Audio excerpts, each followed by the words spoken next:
much for the introduction.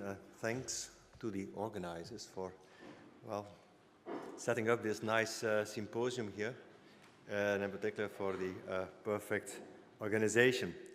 So, yes, I'm a chemist, and in my group we look at molecule-substrate interactions, because at the end of the day we want to control these interactions, also to have some control on functionality. We work both on biomolecular systems and on material systems. And I will actually divide my talk in two parts. The smaller part will be on the biomolecular systems, where I will introduce or highlight, I think, an important aspect in terms of controlling molecule-substrate interactions, and use that as an introduction to move on to the materials part. In the first part, on the biomolecular systems, well, we use, of course, scanning probe microscopy techniques, otherwise I wouldn't be here. But to investigate the biomolecular substrate interactions, we make use of atomic force microscopy.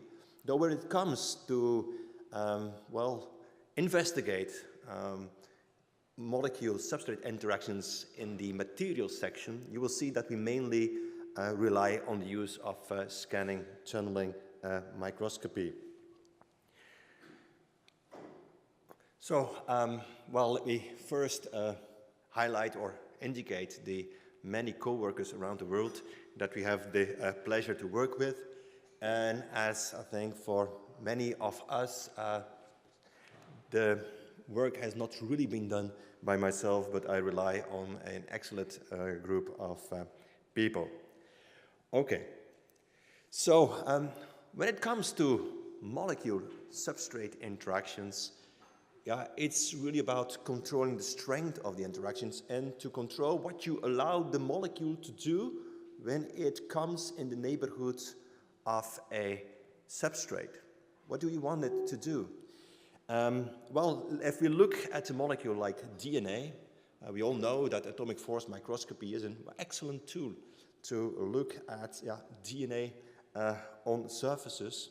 And as also highlighted yesterday in the talk by Dr. Francesco Ruggeri, he showed that control of the dynamics of molecules when they come close to a substrate is important. And there are several ways to control the degree of dynamics. There are two extremes. One extreme is that here that you go to a, well, kinetically trapped state upon absorption of the biomolecule DNA on the substrate. The other extreme is that you allow it to fully equilibrate. And these two concepts you see, I think, clearly highlighted here in these two examples.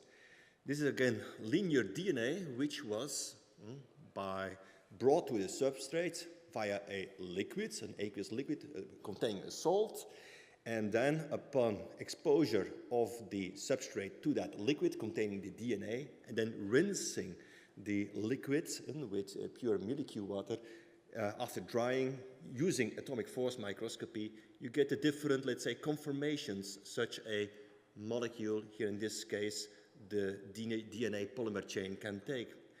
On a polylysine modified mica substrate, the interactions between the substrate and the DNA are pretty large. Yeah? And upon adsorption on the substrate, not much dynamics will take place. While on bare mica, molecules can, well, show a higher degree of dynamics, which is reflected in the differences in the end-to-end distance on such polylysine modified mica with respect to the bare mica surface. This is not only reflected in the end-to-end distance, it's also reflected into the bending persistence length, which is different for both conditions. Not only for linear DNA is this of importance, but also for circular DNA structures. These circular DNA structures, these plasmids, you can actually find them, let's say, in three categories: the relaxed form, yeah, or the positively or negatively supercoiled forms. And also these forms, yeah, they actually show the impact of the substrate-molecule interaction on their conformation. Here you see, for instance, such an open circular plasmid, which is adsorbed on, again, this polylysine mica modified surface. And if you look at the number of crossings, yeah, and if you take, of course, many images and you do the statistics, then it's clear that the number of crossings is higher if you have, well, the kinetically trapped state versus a state where equilibration is possible. It also shows that upon equilibration, that the loops which are initially present in the system can actually be at least partially removed upon adsorption on a surface that allows dynamics. And you can actually also come to the same conclusion when you look into the change in the conformation or the differences in the conformation when you compare negatively and positively supercoiled DNA. Together with the group of Professor Ando at Kanazawa University, we actually have looked into indeed the dynamics of these positively supercoiled plasmids on mica surfaces. And without going into any detail, we could actually, by looking at the real-time dynamics, find some interesting insights into the conformation. Please activate that movie too. Into the dynamics of those molecules on surfaces. So, and we do this kind of research also in relation to a program which we have in terms of investigating DNA mechanics in relation to some biomedical processes. But this is rather kind of an introduction I wanted to share with you to come to the major part of the presentation, which will be on materials science and the use of scanning tunneling microscopy to create insight into what molecules do on surfaces. Obviously, when we use atomic force microscopy, we are not restricted to the conductive nature of the surface. Yeah? While you do scanning tunneling microscopy, you need to select a surface that allows you to, well, yeah, to use the scanning tunneling microscopy technique that relies on the flow of tunneling electrons between an atomically sharp tip and a substrate. And I think most of you are already aware what scanning tunneling microscopy is. So when you apply a voltage between the tip and the substrate, yeah, and you raster scan the surface by looking at the, let's say, changes in the tunneling current, or if you use a certain tunneling current at set point by looking at the changes in the Z position of the STM tip, you can actually get an image which might reflect the topography of your surface. Of course, as we also learned yesterday, actually you have to look at the local density of states, but just for simplicity, assume that it will allow us to get some information upon the topography of the system, and in particular about the presence and the structure and also the dynamics of the molecules underneath the STM tip and the substrate. In contrast to most of the STM studies that are performed under ultra-high vacuum conditions, in our group we have specialized in using scanning tunneling microscopy at the liquid-solid interface under room temperature conditions. And well, this is such an STM image of a molecular system. I will talk a bit later how we form this kind of structures, but just look here at the STM contrast of the individual molecules. And if you look at this molecule here, yeah, you see I have indicated with this in yellow, let's say the conductive units of that molecule, and the STM technique is, well, very well suited to pick up that feature. And if you look at such a molecule that is adsorbed on graphite in this case and is part of a monolayer film, you see 6 of these stripes, and each of these stripes corresponds to such a bright yellow arm here in the molecule. Now, but look also here, for instance, at a molecule with 4 arms or a molecule with 5 arms. Now, this is a rather complex molecule, and we do not synthesize these molecules ourselves. So, not sure if there are many organic chemists here in the audience. I don't think so. It takes them quite some time to make them and to purify them. So, just by looking at those images, the first thing that we thought was, well, they didn't do a good job. Yeah? They did not purify the sample good enough. But may I ask you to start the movie over here and just focus on this molecule here in the center.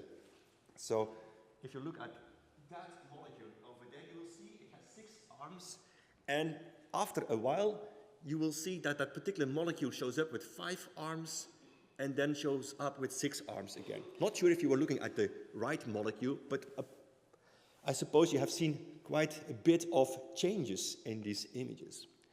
And so looking back here at this molecule with these 6 arms, and then here, for instance, with the 5 arms, or this one here, what you have observed here, yeah, is nothing more than the dynamics of an individual molecule adsorbed on a surface. So this molecule has, of course, 6 arms, and the organic chemists did a good job. They gave us the molecules with the 6 arms, but these molecules were not always, let's say, in the matrix they are part of. They feel some stress, and they can relieve this stress by temporarily putting one arm actually in the solution phase. Don't forget, there is solution on top of that. Yeah? So just to indicate that you can use scanning tunneling microscopy, even at the liquid-solid interface, to visualize molecules and also to visualize the dynamics, and there are different types of dynamics. I only highlight one over here, the dynamics of such a molecule at the liquid-solid interface. Now, what we actually do in my group in relation to material science is we love to modify surfaces and to do that in a nanostructured fashion. And why do we want to do that? We want to do that because at the end of the day, if you control the surface nanostructure, you can control the properties and the function of the surface on top of which the molecules are deposited. Yeah? So you can modify the substrate properties, but you can actually also, by templating the organization of the molecules on that substrate, you can actually also, at the level of the molecular network, you can also create new interesting properties. The substrate of choice in our case is graphite and graphene. They are relatively easy to work with under ambient conditions or at the liquid-solid interface. And they have a number of characteristics that make them ideal surfaces to template the organization of small molecular systems on these surfaces. Well, why do we use molecules to nanostructure surfaces? Well, a molecule has typically a dimension, let's say, of about a nanometer. And, well, this is the range where we're interested in. We actually are interested in nanostructuring the surface in this, in this range here. And I will show you that we use different approaches to do so. Bottom-up approaches as well as top-down approaches. Not sure if everyone here is familiar with this terminology, but look, for instance, here at this, well, home, yeah, which was not a home before, right? It was a rock, yeah? It was turned into a home by just carving away rock. I think talking about rock in Freiberg is quite appropriate. A different type of building, though, is this one. This is the City Hall of Leuven. It's also kind of a home, but it was built in a completely different fashion. Yeah? All the bricks were put on top of each other. It's a bottom-up approach. And I will actually, illustrate that by using bottom-up and top-down approaches that we can nanostructure surfaces using molecules. And I will first start with the bottom-up approach, which is based on physisorption and self-assembly.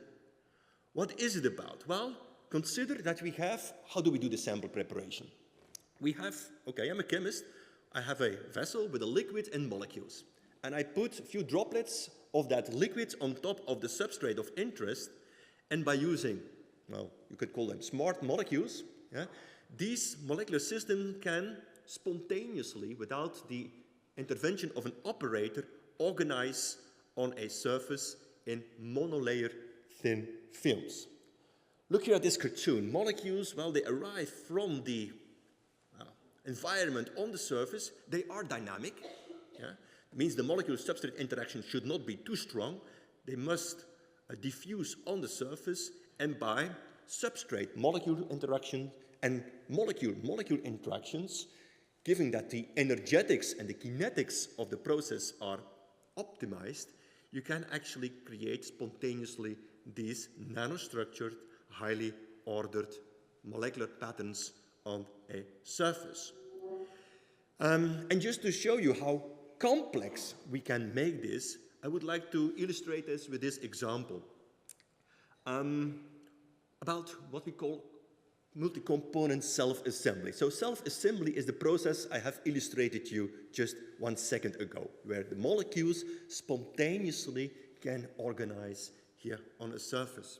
And the idea we had now was, well, let me just show you already the complete slide, to make something complex. To make something complex, not just by one molecule, but by taking 4 molecules and try to form a new architecture, a multi-component architecture, which you would never be able to form with each of these components by itself. So we have designed molecules, for instance, with this molecule, we think that if 6 of these molecules get together, like shown over here, that they should form a ring, and in this ring, well, the diameter of this ring should be as such that this molecule here, the disc-like molecule, fits perfectly in it. And we have actually followed the similar design principles to form what we can call shell 2 and shell 3 systems. And if you, for instance, mix the coronine molecule and the what we call here the shell 1 molecule, you mix that in solution, you bring that on the graphite substrate, and with scanning tunneling microscopy, this is what you get. I think, well, STM allows you to do an easy job. The disc-like system here is that molecule, and the smaller ring-like systems are the 6 other ones surrounding it. And you can do that for each of the individual components. So we go from a 2-component system to a 3-component system, and then to a 4-component system. So here is the molecular structure, and here you have the corresponding STM image, just to also convince you that even at room temperature in liquids, you can use scanning tunneling microscopy and get high resolution. So the bright thing over here is the central molecule, surrounded by 6 of the ring type 1 molecule, 6 of the ring type 2 molecule, and 6 of these ring type 3 or shell type 3 molecules. So this is all about some 2D crystal engineering, and I again don't talk about the details. This is pretty complex to get there, right? There is a lot of kinetic barriers that you have to overcome, but by doing this kind of experiments, we learn what is important in order to have control for even complex systems to order them on a surface. And actually, if you look carefully, you will see like, okay, this degree of order, yes, you have here nice images, but what about this over here? Well, to be honest, I show you only a small area image. The big area image we have published in supporting information of that paper, it does not look that nice. And it does not look that nice. Why? The degree of order is only locally for this particular system. And why is that? It's all about dynamics.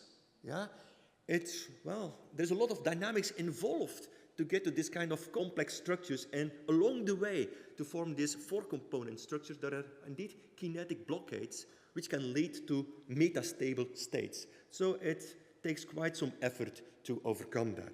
But okay, we were pleased to see that we could make something which is beautiful but completely useless. Has no functionality at all. Can we go to functionality?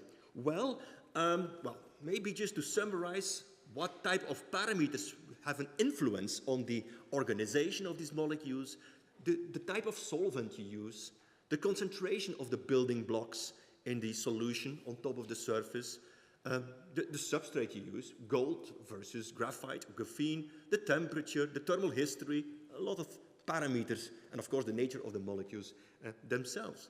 Now, a first type of, you could say, application functionality is that you use systems that respond to a stimulus. And this stimulus can be an electric field, light, temperature, solution flow, surface potential. We have done all of that. Just let me highlight maybe one example where we use electric field, because that's pretty scanning probe microscopy related. Again, we use scanning tunneling microscopy. Yeah? And the way we do it is, of course, we apply a bias between the tip and the substrate, and of course we can choose the polarity. Yeah? Now, we took this molecule, okay, this molecule is pretty simple actually, because of the chemical nature of it, it can form a network where molecules interact via this chemical unit over here. And this here is, so, okay, you can actually identify one bright triangle here is one molecule, and 6 of these form this kind of, well, hexagon, okay? Well, this was what we expected based upon the molecular design of the molecular system. But then, of course, you want to be careful and say, okay, let's just do the same experiment, but just switch the polarity.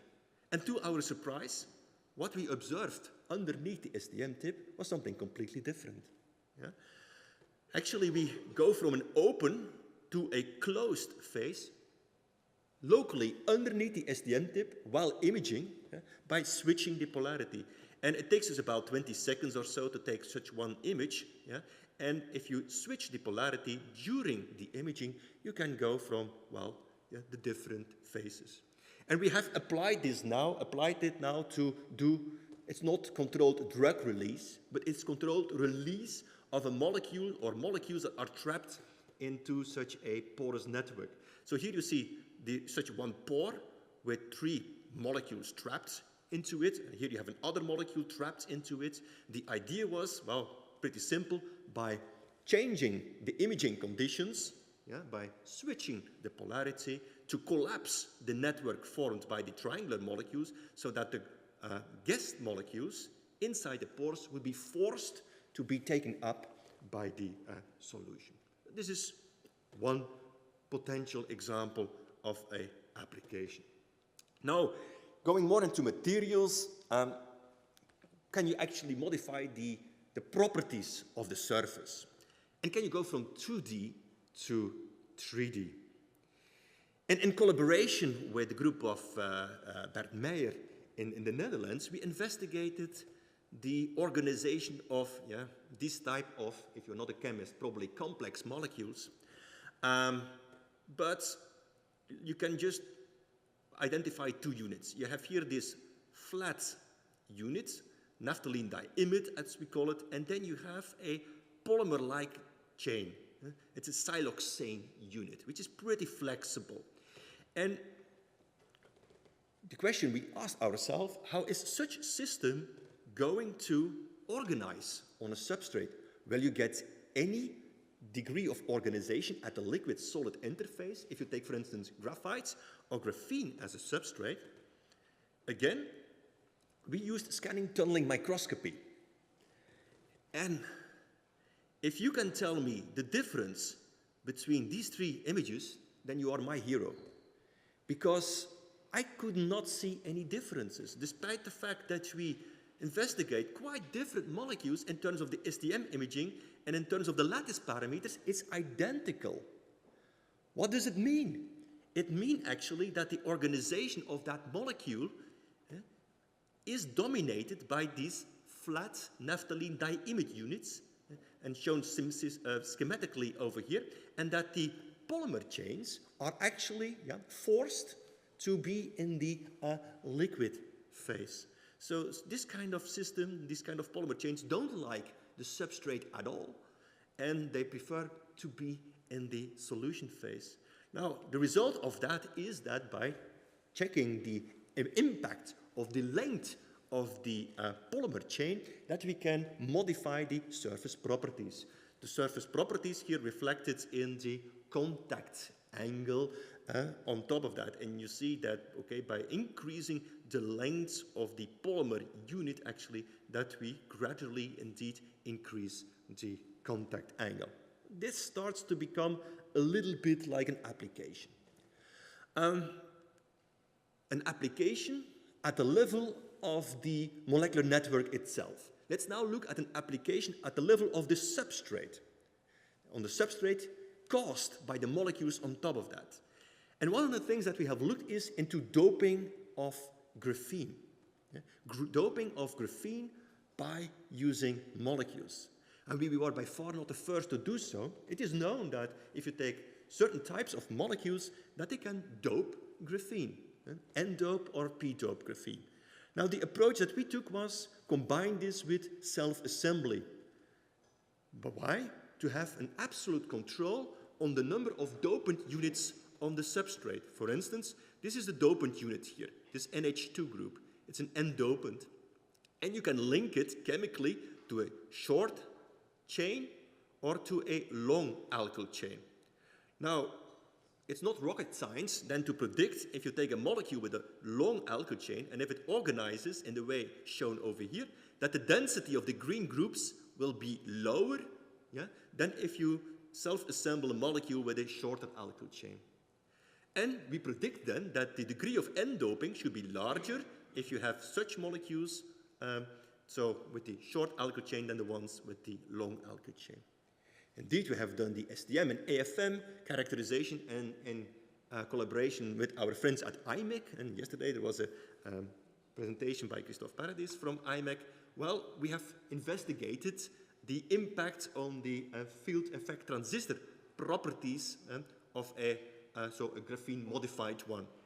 And these are the transfer curves of just the graphene-fed device. And the arrows indicate what happened if you expose them, the graphene, to a monolayer of the long chain and short chain molecules. This is the shift in the transfer curve for the short chain molecule, so with the high density of the NH2 groups. This is the shift for the long chain molecule. And it fits quite well with our expectations of the density. So the degree of doping that you can basically then calculate based upon the shifts here relates quite well to the density of the functional groups on our surface. We get a linear trend, which is not so difficult if you only have 2 data points, but if we also investigated other chain length molecules, we came to the same conclusion. Physisorption, because that was what I have been talking about, is a relatively weak interaction of the molecule with the substrate. Let's move on to chemisorption. Okay, why? I like physisorption, but sometimes a little bit annoying. Because if you have, at least at the liquid-solid interface, if you change the solvent, or you change the concentration, or you change the temperature, you can get a completely different pattern. Now, to have a robust functionalized surface, this is not often what you want. So, creating a much stronger substrate-molecule interaction could help there. And chemisorption is really the type of interaction where you create a covalent bond between the molecule and the substrate in a way that once the molecule interacts with the substrate, it is immobile. It cannot move anymore. And we have used some known chemistry to make radicals, and these radicals, they can actually bind covalently to graphite or graphene in the way shown here. Although this is relatively old chemistry, I think in my group we were among the very first to use the scanning probe microscopy, and in particular scanning tunneling microscopy, to look at the fate or to look at how does such a substrate look like after exposing it to this type of reactive chemicals. And well, each of these are STM images, and each of these bright dots is an individual molecule covalently bound to the surface. And by tuning the conditions of the sample preparation, we can go to low density or high density modification. Yeah? Using STM, we can actually also get, well, in some cases, good operator, good day, whatever, quite high resolution images. This is such an image of one molecule covalently bound to the surface. And it's not mobile anymore. Do we really have graphene or graphite where we have the molecules covalently bound to the surface? Yes. You can use Raman spectroscopy. And in Raman spectroscopy, this is the Raman spectrum of graphene. And here you have it of, graphite, and here you have it of graphene. It's known that if you create this kind of covalent bonds, that a new band will appear, the so-called D band. Yeah? And this is also the case in our system, so that was good evidence that we create a covalent bond. Okay, so if we think in terms of some, let's say, still fundamental applications, what can you think to do, or what could you do? One thing that we thought was, hey, these radicals, I mean graphene, etc., these are precious surfaces, maybe we should try to protect these surfaces from any type of aggressive chemical that can interact with it. So what we did was we adsorbed long chain molecules like these on the surface, just one monolayer, in the hope that they would protect that graphene or graphite surface. And indeed, by doing a set of experiments, we could show that on these areas which are blocked, so where you have this layer of this alkane layer on the surface, that hardly any molecule is grafted, is covalently bound to the surface.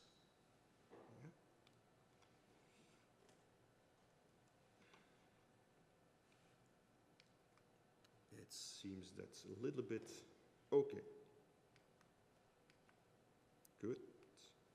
Now, it's not perfect. Perfect because this is now a large-scale STM image, and these are where the alkane layer is, and you see some bright regions. And these bright regions, these are actually areas, domain boundaries.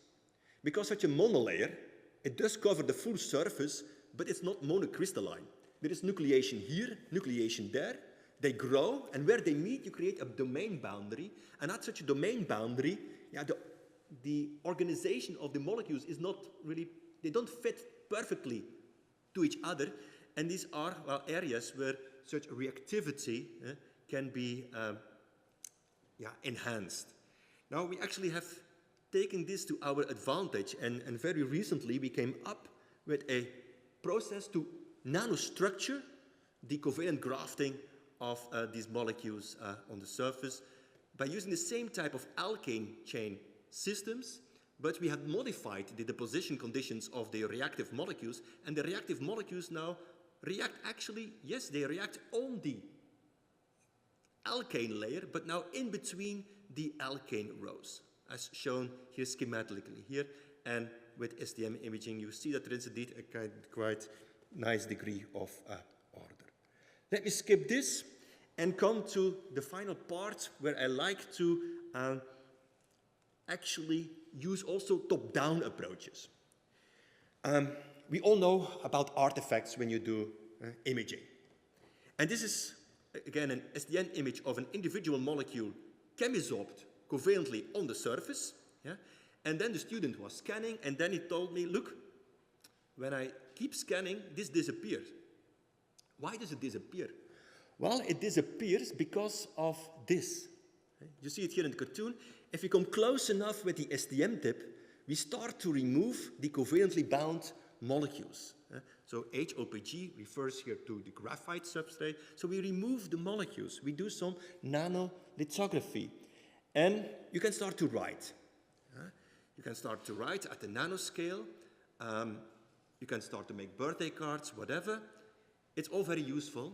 But what do you really have on the surface? I think one unique aspect is that if you remove these molecules, that in those areas where you have removed the molecules, like here for instance, yeah, this is the nanoshaving, how it works, that in these areas we regenerate again the pristine properties of the substrate underneath.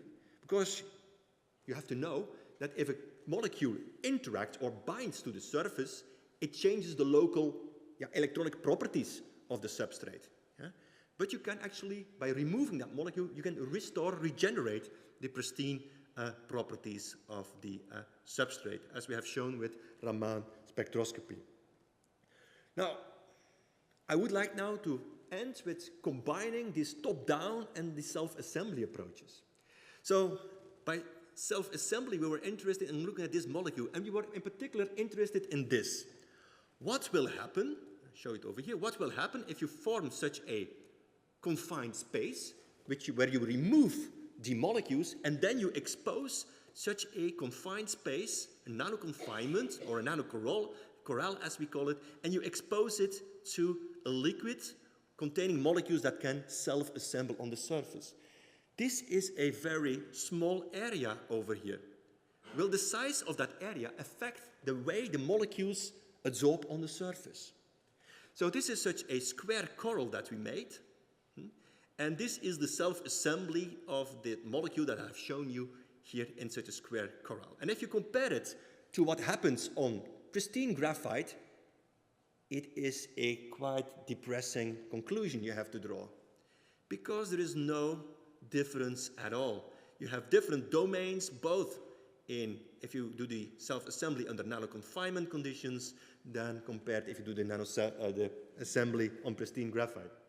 Well, I was a bit frustrated, the student was a bit frustrated, because technically it's a little bit hard. You do the nanoshaving, then you put a droplet of the solution, and then you have to find back that same area. So what the student did was, let's simplify the experiment, and let's do the nanoshaving already in presence of the liquids on top of it. What could happen? It's the same thing, much easier. I can do much more experiments in a day. Well, by surprise, he found out then that instead of many different domains, he get actually predominantly one domain or one alignment of molecules. Actually, in these letters, you also have the same molecule self-assembled, and if you look at the rows over here, well, in each of these letters, the domains are oriented in the same way. But given the symmetry of the substrate underneath, this is not what you would expect. These rows should have an equal probability to be aligned like this, or like that, or like this. So it seems that the STM scanning itself has an impact on the organization of the molecule inside these corrals. And we looked at the impact of the size, and okay, the smaller the size, at smaller sizes, you start to lose this kind of alignment effect. We also looked into the impact of shape. Yeah? Well, these are the statistics. The statistics over here, these colors, refer to the alignment along the slow nanoshaving axis. So this is the slow nanoshaving axis. So the majority, about 85% of the experiments, we see that the molecules, or the rows, align parallel to the slow nanoshaving directions. It all holds also for disc-like, triangular-like shapes, but not really triangular-like. It makes a difference, apparently, if you do the nanoshaving from the base to the apex, or you start from the apex towards the base. The statistics here are, or the degree of alignment is much less pronounced with the triangular system. And without going into detail, we believe this has something to do with affecting the nucleation at the moment of the nanoshaving. Yeah? If you do the nanoshaving from the apex to the base, this is the area you free, basically, after, let's say, 1 second. And if you look at its geometry, well, a molecule could orient with equal probability along the 3 different directions. However, if you shave in this way from the base to the top, also in 1 second, this is kind of the area which you have made available for the molecules. Now there will be some preference for such molecule to align along one particular direction. And these are areas we are continue to work with for the moment. As the very last example I want to share with you is, being a chemist, we can also start to do now chemistry inside these what we call nano-confined areas. So where we first have a covalently functionalized surface, we make a nanocorel, we have molecules that self-assemble in the surface, and certain molecules, depending on the functional group they have, reactive group, they can actually react, and in this case, they can polymerize. So what you see over here is, okay, first a covalently functionalized surface, then we have the self-assembled layer of a molecule inside such a corral, and we then take the STM tip and we pulse, give it an extra energy, and locally then you create this kind of bright line. And what is this bright line? This bright line is a polymer that we have formed, so we can control the position of the polymer, and the length of that polymer is obviously defined by the dimension of the square that we have nano-shaved. Okay, I think by this I come here to the end of my presentation. I hope I have shown you a bit about biomaterials, dynamics, and also the different ways how we nanostructure surfaces, nanostructuring surfaces to come to control of the properties of the surfaces using both non-covalent as well as covalent approaches. And I thank you for your attention.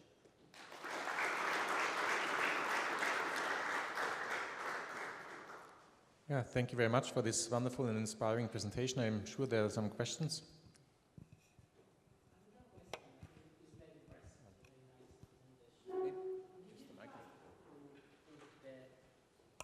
Did you try to put DNA on your confined areas? Because there is a lot of study going around where people try to confine DNA, but they cannot make the easily confine surfaces. Not yet. This is in the plan. What we first are trying now is just some regular conjugated polymers to look into, because to use an STM, okay, we do the same thing. I must say this nanoshaving, we also do it AFM. Yeah, it also works, right? And then, so yeah, the short answer is yes, we are going to try that, but we didn't do so far. Just a technical question with respect to the nanoshaving. Do you have to protect the STM tip from picking up these molecules? Are there some tricks to avoid contamination? We don't protect the STM tip. Actually, we are also always, I always compare it, we are measuring in a soup. Yeah, because, I mean, it's a liquid and you have the molecules in there. For sure, there will be molecules that absorb on the tip. And actually, we see, and that's a very fair question, we do a lot of statistics and we see that, for instance, the degree of alignment is not always the same for each STM tip that we use. So it might be the shape of the STM tip, it might be the fact that it's already covered or contaminated by the molecules. All of that will have an impact. Yeah. Thank you. Any more questions? Yeah, thank you for that very nice and interesting talk. I was wondering, are there any limitations in scan speed or scan size for that restructuring of the molecules on the surface? So if you go to, I don't know, like this was on a nanoscale, but maybe if it was a micrometer, do you still see these orientations? We have the same question. We go to about, okay, with the STM scanner that we have, we can go to about 1 micron. It will always also be molecule dependent, but indeed we see for that particular system that I have shown you, if you go up to about, let's say, 500 by 500, that we see a monodomain formed. So we are also now planning, well, actually not planning, we are doing this at this very moment, to use AFM as our nanoshaving technique. And yeah, because there with that scanner that we have over there, we can go to larger areas and indeed try to answer that question. What is the limit? How far can we push it? Yeah, thank you. Okay, to keep in time and also leave time for the next speaker, let's thank Professor Stephen Garrett again. Thank you.